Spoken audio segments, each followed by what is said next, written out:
Level 4 is trust, and this is the level where the list stops being uncomfortable and starts being costly. Here's what level 4 actually looks like. It's not a feeling, it's not a spiritual experience, it's a moment, and the moment looks like this. The direction is clear, the cost is real, the outcome is not guaranteed, and everything in you that has learned to be careful, to be responsible, to protect what matters, is telling you to wait, to think it through more, to pray about it a little longer, to make sure before you move. And you move anyway, not because you finally feel brave enough, not because the questions got resolved to your satisfaction, not because the risk disappeared or the path got clearer, but because the relationship has become solid enough, tested enough, that you can follow the person even when you cannot see where the path ends. That's level 4. And here's why it separates people in a way the previous levels never did. Levels 1 through 3 can be sustained entirely by habit, community pressure, and emotional momentum. They cost you something: time, consistency, energy, but they don't cost you control. You remain the one managing the outcome. You believe, you pray, you show up, and your life stays largely in your hands. Level 4 is the first level that reaches into your hands and asks you to open them, and that is a completely different kind of cost. The figure is Abraham, not the famous Abraham with the stars and the covenant. Every Christian knows that Abraham. Genesis 22, Abraham, the one climbing a mountain with his son and a knife, carrying a command that makes no sense against the backdrop of everything God has already promised him. No explanation, no reassurance that this ends the way he hopes, no theological framework that makes the obedience comfortable,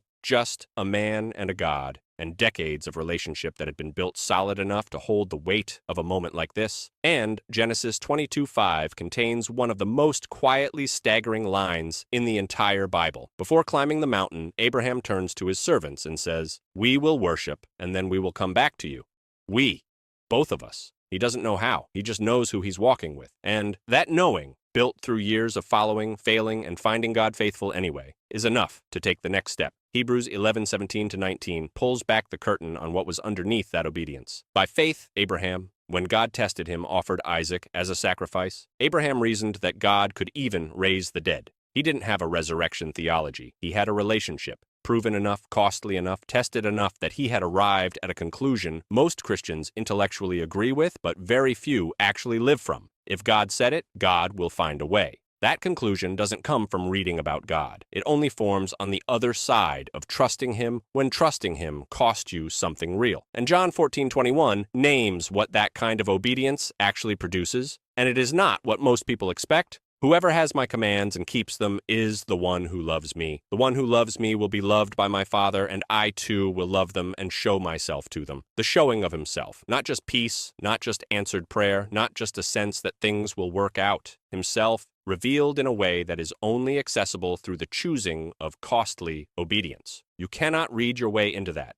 You cannot maintain a routine long enough to arrive there. It only opens on the other side of a step that cost you something you weren't sure you could afford. Here's what most people do instead. They pray about it longer, they seek more counsel, they wait for more clarity, they reframe the call into something more manageable, they spiritualize the hesitation until the window closes, and then they tell themselves it wasn't the right time. And none of that feels like disobedience from the inside. It feels like wisdom. It feels like being responsible. It feels exactly like what a mature Christian should do before making a major decision. That is how the negotiation stays invisible for so long, because it never announces itself as fear. It always sounds like discernment. But here's what you already know. There is a difference between genuinely not having clarity and having complete clarity that you are not yet willing to act on. Level 4 requires you to be honest about which one is actually happening, because God is not confused about the difference, and neither, if you're truly still before Him, are you. And this is where it gets personal. Is there something God has been asking you to do that you have been negotiating with, reframing, delaying, spiritualizing into inaction because the cost attached was higher than you budgeted for?